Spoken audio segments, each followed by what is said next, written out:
Welcome to the latest episode of 5 on the Floor on the 5 Reasons Sports Network. Thanks for joining us on your favorite podcast app. Make sure you check us out on Spotify if you're Android, or you can try the 5 Reasons YouTube channel on your desktop as well. Also on Apple Podcasts. Check out Off the Floor. That's our Discord server. It's no longer new, but it's pretty cool. $2.99 per month. Check out all the channels there. We've got a draft prospects channel.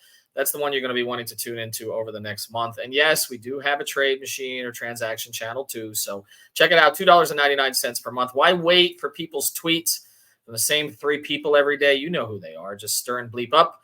Communicate with dozens of Heat fans here on Off the Floor. Also, check out the great sponsors of the 5 Reasons Sports Network. I misspoke. I've been telling you all to download the Autograph app, right? Where you can find all your content in one place. Make sure you do it with code 5. We keep that code simple for you, FIVE. And I told you get 10%. You got a chance to get 10% off a Bam Adebayo autographed jersey. No. It's actually like 90% off. I don't know why I screwed that up. It's $13. They're basically running a contest on Autograph. Use the code 5. Get on there. They'll explain how to do it. You got to get a certain number of tokens. I'm going to do this on social media as well.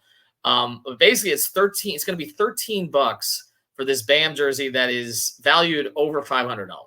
Okay. So I totally lost the plot on this one. So go to the App Store, download Autograph, enter the code 5 and get in there and start accumulating stuff so you can win stuff. Okay. Autograph.io or the Autograph app. Use the code 5 FIVE. And now today's episode. Down the Biscayne. Yikes. 5 on the floor, ride for my dogs. Where here's the thing, you can check the score. Hustle hard, couple scars, wearing bubble frogs. Just like Butler said, you in trouble, y'all. Kept the floor playing, got it all banned. Y'all seen the block, stop with one hand. And Pat we trust, it's power, have the guts. We're here to bring the heat, y'all can hang it up. Welcome to 5 on the Floor, a daily insider show on the Miami Heat and the NBA, featuring Ethan Skolnick, Greg Sylvander, and Alex Toledo, plus others from the 5 Reasons Sports Network. All right, welcome back to 5 on the Floor. Here's today's floor plan. I'm Ethan Skolnick. You can follow me at Ethan J. Skolnick and at 5 Reasons Sports. I got Alex Toledo. You can follow him at Tropical Blanket, or if you're following Michael Beasley, you may find him. And we've got Greg Sylvander. You can follow him at Greg Sylvander. So here we are. We're in Donovan Mitchell season. We've already done one episode. I do not know if we will get to 38. I believe that was the Dame Lillard count last summer. Only? I think it was. There were other episodes that touched on it. I'm just talking about the ones where he was the and all the playbacks topic. You don't even include those or Twitter or anything else. Or then we hadn't started the Discord yet, had we? Were we still on Winnow? But we did a lot of Dame stuff. Okay, we did a lot of Dame stuff. We're just going to go where the reports take us. Like, we did not wake up this morning saying we got to do Donovan Mitchell again. In fact, we actually have a healthy list of topics to get us through the next 2 or 3 weeks. Okay, it's going to be about early June where we're like, all right, Greg, who's this guy who played at Creighton? You're going to get a lot of those kind of episodes. But for right now, we're trying to focus on anything we see that's still in the space, news reports, etc. So the latest comes from Sam Amico. Now, this is not Sam Amick. I always make this distinction. Sam Amick is a national reporter based out in Sacramento. I know both of these gentlemen very well, okay? So I've worked around both of them over the years. Amick is working at The Athletic now, covers more of the league as a whole. Sam Amico basically covers the Cavs. I met him when I was up in Cleveland during my horrible year of 14-15. And I met Sam, very nice guy. I know that Heat fans get a little concerned with some of his reports because some of them related to the Heat have not always been on target. So I'll just say that at the very beginning. We'd love to have Sam on the pod to talk about this particular one. There's other things he has gotten right, though all of us miss at times. And his latest report, essentially, is that Dan Gilbert does not want to trade Donovan Mitchell. And, of course, Dan Gilbert, the owner of the Cleveland Cavaliers, does not want to trade Donovan Mitchell to the Lakers, which I guess everybody is saying to LeBron, even though LeBron may not even be there. We think he's going to be there. And LeBron helped Dan Gilbert win the only championship he's ever going to win back in 2016 after coming back there when he never should have come back there. So that was the report. And then he threw in there, and this is okay, dig-a-leg, we got a pod topic. He said he would prefer to get, instead of what the Lakers have to offer, they and would prefer to get, that's him and Kobe Altman, by the way, I've spoken about before, their general manager, would prefer to get a couple of young stars in the making, like Tyler Hero and newly minted first team all rookie selection, Jaime Jaquez Jr. and picks. Of course, this led some to say, wow, Tyler's being described as a future star again, because last summer he was being described as a throw-in to deals. So again, take that for what it's worth. But this is what we're going to be hearing. And I'd love to get Sam on the pod to discuss it, because I without him giving away his sources, which we don't ask people to do, and I don't like when people ask me to do, it sounds like it's coming from inside the house. Like it sounds like he has knowledge of Cleveland's situation. And I can't really figure out the leverage angle from the Cavaliers' perspective, Greg. That's where I come down. Like what would they have to gain by leaking that to him? Nothing, because I think it would take a lot more than just Jaquez and Hero. I think that sounds like, hey, if that's the trade, sign me up. But I think it's going to cost a lot more than that. So when I saw that report, to me, I'm expecting to pay a lot more. My good faith offer up front would be a lot more than Tyler Hero and Jaime Jaquez. So from my perspective, if that's something that interests Cleveland, that's good. That's a good sign for Miami. But we've already had guys say Miami only, and it didn't work out so well. So I don't want to get too hyped up here. No doubt about that. And the other part of this that was part of the report was that Gilbert's going to be taking more of a role in basketball operations this summer. Poor Kobe. So true. I'm going to say, I feel like I have to say this on every episode, but again, I know that Heat fans are going to say, well, the Heat won't make a deal with Cleveland because of their bad blood. I have three examples of things that have happened between the organization. Well, three reasons I believe they would make a deal. First is I know Kobe a little bit, and Kobe has great respect for the Heat organization. As I've said, that year I spent in Cleveland, I spent a lot of time with Kobe because I was looking for a friend out there alone by myself when my newborn baby, was back in South Florida. And we happened to be at the same club a lot because it was the only club in Cleveland to go to. Okay. Inside the condo/hotel, that the only good thing I got out of that year was I got Bleacher Report / Turner Sports to pay for that thing for me every time. It was really nice, actually. It looked like a Vegas hotel in Cleveland, except without the casino and the pretty people. But basically, like I would be at this club, and there would be Kobe, and we would just chat each other up, and like we got to know each other, and I talked to him a lot. I remember this season. Riley. Yes, go ahead. During one of the Cavs games. Like when you happen to pass by him, he dapped you up like if you guys have been best friends since were kids. Like it was I've seen him in 8. I don't think I've seen him in 8 years. So again, I'm just saying, like, or at least not since he got the big job, because at the time he was number 4. So I'm just gonna say, from some personal knowledge of this, he has a lot of respect for the Heat. Okay, but what about Dan Gilbert? Well, that's another question. But there have been two trades made since between the two teams. Okay. Like I'll say this, right? At first, and I've told this story before, and Norris has basically confirmed the story. There was such bad blood at the very beginning, and Griffin was the GM at that time, but this wasn't about David. It was about Gilbert, that Norris was supposed to be going to Cleveland to join LeBron. Okay. During the next season. And I was told, and this has been confirmed by others, but I was basically told by Cleveland officials who I got to know, that every time Pat found out that the third team involved in the trade that they had constructed was Cleveland, the trade was killed until he basically gave Norris away. If you remember, that was the whole Danny Granger thing. He did not want to help LeBron. Okay. LeBron's not there anymore. All right. So that's out. So I think some of that's gone. Second, the Cavs saved the Heat franchise because Kobe Altman decided in an offhand conversation with Andy Ellisberg, hey, you want Dwayne back? And the Heat ended up getting Dwayne for a second-round pick that never conveyed, which, again, saved the Heat franchise, because without him, there's no Jimmy Butler, there's no Last Dance, there's no Good Feeling, and we're basically covering the Miami Marlins, okay? So we got to credit Kobe for that, and obviously there's some kind of rapport between Kobe and Andy Ellisberg that is better than the rapport between, say, Joe Cronin and Andy Ellisberg. And that's important, okay? But the third part of this is they just collaborated on the Strus deal. Correct. Right? So, I mean, this literally just happened last summer where there was facilitation to get that thing done. So forgot about that. Right. So for Heat fans who are and Shrewsbury's still wearing Panthers jerseys. So and following all of us on Instagram, it feels like he wants to come home. Okay. Well, if you were in Cleveland, why wouldn't you? But anyway, Alex, I guess my overall thing is like this is not we can set ourselves up for disappointment because there's been disappointment before. Oh, and we will. And we will. We absolutely will. Okay. But I think that there's a little bit of hope here that at least the Heat are dealing with, under the ownership level at least, okay, a professional basketball association as opposed to what we saw with the Portland Trailblazers last summer.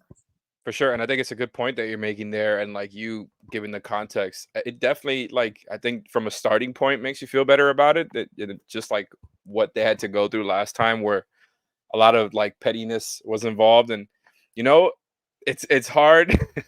It's hard to judge them for doing that now a year later when we're sitting here talking about examples of the Heat doing the same thing in Cleveland. So I still don't I don't have great feelings about the way that it ended, but now it just hit me. It's like, oh wait, no. But in all seriousness, when you're just comparing it to the Dame situation, I think that is a positive for sure. But again, it comes back to like that report saying Dan Gilbert's going to be more involved with basketball operations. That makes you feel a little bit nervous because like they gave Dwayne back and that was great. That was awesome. You can't, all of us were surprised by that. I still remember that moment where I was, the reaction, all that. I remember I was in class and it was just completely I was in a journalism class, funny enough.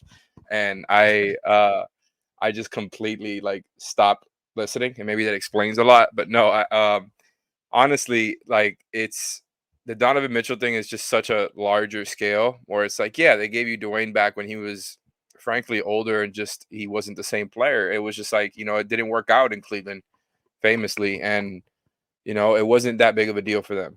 But Alex, still good though. I mean, whatever but he was better on the Heat than he was in Cleveland. Yes, he was. Even that last year, I mean. He was. And, I mean, leading the now second this unit, Mitchell he was thing pretty is good there. But this Mitchell thing, you got Dan Gilbert, who's been so prideful and filled with ego in the past. This Mitchell thing, he was supposed to be this guy to usher them into this new era of winning and being relevant without LeBron, which I'm sure meant a lot to him. If I'm just trying to get into his head, because we don't know that for sure. But everybody thought they were going to be this, I guess, semi-contender. I don't know, because I don't think anybody expected them to be a powerhouse or anything, but it's okay, this new era of Cavs basketball. Donovan Mitchell's a great player. They've got all these other young guys. This team is on the up and up, and so quickly it's have they hit their ceiling? And I mentioned on the last episode, maybe they convince him to okay, we can reshape this team around you and do all that. But again, if you're going through the same line of thinking as he's not going to send them to LeBron and the Lakers, why? I don't know that he would also want to send Donovan to an Eastern Conference rival who he has disliked in the past. Now, maybe he doesn't really care anymore about that. And, like you mentioned with Kobe Alvin, that helps, right? Maybe he can ease him up there. And if he really just does like Tyler and Jaquez and, some of these other picks that the Heat inevitably would have to give up in that deal, I think he can be, if it's the best offer, I think he can be convinced to. But if it's very comparable to other offers, maybe it's okay, cross off the Lakers, cross off the Heat. What else? What else do you have? Well, that's what I'm worried about. Well, and the other thing is there is a thing about trying to recoup your value, right? So they got 2 years, Greg, out of Mitchell, and they got a second round appearance out of it, first round, second round appearance, and I got a second round appearance in a year where a lot of guys were hurt on the roster too. So they did get some value out of it, but they also gave up Lauri Markkanen, who became an all-star, and they gave up a ton of picks. And so they've got to recoup some of that, maybe not all of that. But here's kind of my thought process on it, and then after the break, we'll get into sort of reality of this, is that you could convince your fan base in Cleveland about the timeline of this. In other words, you have Mobley, right? You want him to take a bigger role. Garland's role was diminished somewhat. Doesn't seem to be happy playing with Mitchell. It doesn't seem like they had personal issues. They seem close, but that, again, ball dominant, all the rest of this. Some talk about how Clutch doesn't really want Garland there anymore if Mitchell is there.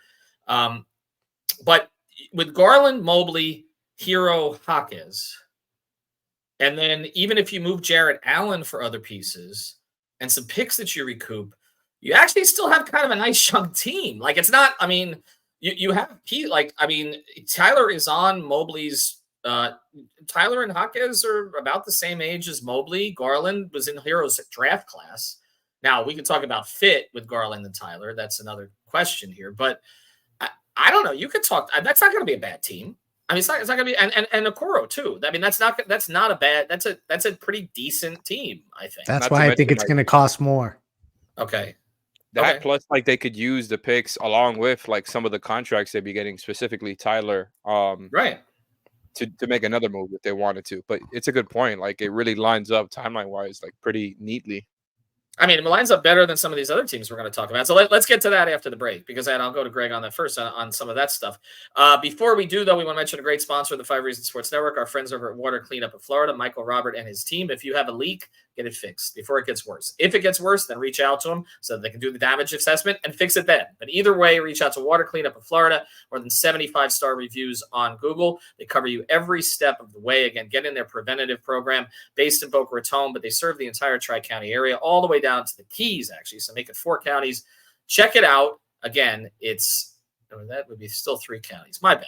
Okay, check it out. Water Cleanup of Florida, WCUFL.com. If you've got the schmutz, they've got the guts. I also do want to mention Prize Picks. I have had some questions about whether they're still legal in the state of Florida. They are. They came back. You can still use the code 5, get your initial deposit matched up to $100. We'll have Prize Pick shows for every conference finals game. We're going to drag these 2 guys on it as well. I know I'll be on there with Sean and Eric Wadicki tomorrow. But check it out. Use the code 5, FIVE, get that initial deposit matched up to $100 and play their new arena game in the state of Florida. I've actually said this. I've been winning more since the game switched than I was before. So I don't know why that is, but check it out, prizepicks.com. All right, so Greg, let's say this. Let's say first thing, they could just re-sign Mitchell. We've said that before. We did a whole podcast about that. This could all be for nothing, right? Mm-hmm. And then you're talking about, are you interested in Garland or somebody else? But they could just re-sign Mitchell. If he wants the extension, they'll give it to him most likely. And I don't feel that's the way this is trending based on the chatter, right? And it doesn't feel he's never said keep me. I want to stay here. Like he sort of dodges the question. Whereas when we reported, and we talked about this the other day, when we reported that he didn't really want to play with Jimmy, or we heard that from other people, he jumped right all over me on that on a tweet. He was very definitive about that. He has not been definitive about staying in Cleveland. So it strikes me that when he wants to be definitive, he will be. And so I'll just ask this, like, if he's going to go somewhere else, like, who scares you? Like, who's the Milwaukee this time? It's a team we haven't heard of yet. That's what it has to be, because that's inevitably how this goes. And that's why the Dame summer made me cynical. I'm going to have a hard time getting too excited about any of these rumors. Even when I hear stuff from sources that I know are valid, I'm still going to be cynical about the whole process because we saw how that played out. But you do want to start hearing better and more direct signs to Miami if you can. And the fact that Miami was linked in this is a couple times now. Zach Lowe said the Heat were lurking for Donovan Mitchell. I think that's who said that. Mm-hmm. And now you get this. So you just start adding up these little breadcrumbs, right? And then we'll see how it goes. This is what you want to be. You want to be in the conversation for these superstars every single summer. You may not get them all, but at least you're in the conversation trying to swing and make these deals and get them done. Alex, who would concern you? Give me one team. It's out of the blue. One team. Shot in the dark. One of the New York teams. That's been the other like situation rumored for him for years. Brooklyn has ways that they can make it happen. I don't know how exciting that would be for him as far as like the team on the court, right? Like, I guess they could bring back Nick Claxton this summer, and it's him, Bridges, and Claxton. Shock the world, I guess. No, but like that's been rumored, and then this Knicks thing, right? And there was like talk that maybe they're not as inclined to trade for Mitchell as they were before, with Brunson being their new guy. Maybe that's for all we know, a byproduct of the way that the season ended for them. It's like, maybe we could use another guy and just kind of work around the flaws. Because, I think that would be pretty tough if you had to deal with both of those guys. But he did just get out of a situation where, he's playing alongside another guard who was expected to be like this amazing backcourt pairing. Wasn't always the case.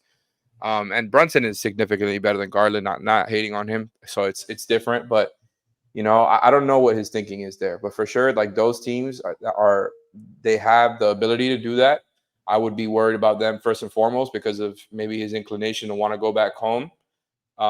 And I guess from there, like I think there's just going to be a lot of other teams involved, so that makes me skeptical in the same way that that Leif is, where it's like, you know, the teams that have been mentioned already, right? Like maybe a Houston or a Memphis. Somebody brought up New Orleans the other day, just like contending teams. Maybe like for all we know, like the Clippers can get involved somehow. I was going to say that the other one that can.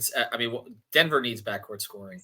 I think. Oh, I don't know how that happened though. But right. So I mean, there are some teams that I think would be a challenge, but I think teams that are kind of on the cusp or around there there are two kind of teams that would value Mitchell. I think. But one is, again, he's on the timeline age-wise. He's still 27, going to be 28 years old. So, I mean, he's entering prime. He has had some injury issues. And we've talked about the defense a little bit. We did that on the podcast. So, I think you're getting an average defender with maybe availability concerns going forward, potentially. I feel like that's everybody in the NBA at this stage, but it is what it is. But I also think the thing is, if you're looking for a contender, honestly, he fits better in Miami than anywhere else. And that's why I don't want to get ahead of myself, because it's the same was true of Dame.